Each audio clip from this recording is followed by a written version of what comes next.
ഭിന്നശേഷിക്കാരിയായ വിദ്യാർത്ഥിനിക്കും അമ്മയ്ക്കും സ്വന്തമായി വീടെന്ന സ്വപ്നം ഈ ഓണക്കാലത്ത് യാഥാർത്ഥ്യമാക്കാൻ കഴിഞ്ഞതിന്റെ സന്തോഷത്തിലാണ് അധ്യാപക സംഘടനയായ KSTA.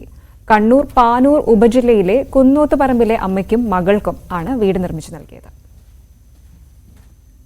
KSTA ആഭിമുഖ്യത്തിൽ നടപ്പിലാക്കി വരുന്ന കുട്ടിക്കൊരു വീട് പദ്ധതി പ്രകാരമാണ് നിർമ്മാണം. കണ്ണൂർ ജില്ലയിലെ 13ാമത്തെ വീടിന്റെ താക്കോൽദാനമാണ് മുളയാത്തോടിൽ നടന്നത്. നിർധനരായ വിദ്യാർത്ഥികളെ കണ്ടെത്തുകയും അവർക്ക് തികച്ചും സൗജന്യമായി വീട് നിർമ്മിച്ചു നൽകുകയും ചെയ്യും. അധ്യാപക മേഖലയിൽ നിന്ന് വിരമിച്ചവരുടെയും സഹായമുണ്ട്. KK ശൈലജ MLA വീടിന്റെ താക്കോൽ കൈമാറി. നമ്മുടെ കണ്ണൂർ ജില്ലയിൽ ഇത് 13ാമത്തെ വീടാണ് KSTA നിർമ്മിച്ചു നൽകുന്നത്.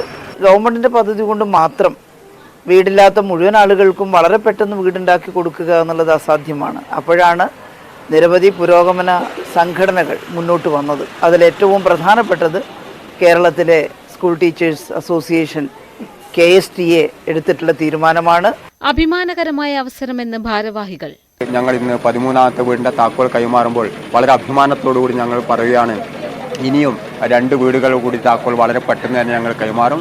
എല്ലാ സബ് ജില്ലയിലും ഒരു വീട് എന്നതാണ് സംഘടന വെച്ചിട്ടുള്ള നിർദ്ദേശം. ഒരു വർഷം കൊണ്ട് തന്നെ നമുക്ക് ഈ ഒരു വീട് പൂർത്തീകരിക്കാനായി എന്നുള്ളത് നമ്മുടെ സംഘടനയെ സംബന്ധിച്ചിടത്തോളം ഏറ്റവും ചാരിതാർത്ഥ്യകരമായ സംഭവം തന്നെയാണ്.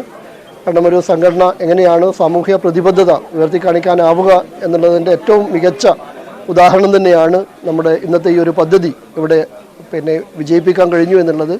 വീടെന്ന സ്വപ്നം യാഥാർത്ഥ്യമായതിന്റെ സന്തോഷത്തിലാണ് ദേവസ്മിതയും അമ്മ ചന്ദ്രികയും. വീടൊരു സ്വപ്നമായിരുന്നു, മോളെയും കൊണ്ട് കഷ്ടപ്പെടുന്നായിരുന്നു. വീട് അധ്യാപകരെല്ലാവരും കൂടി യഥാർത്ഥമാക്കി തന്നു. News 18 കണ്ണൂർ.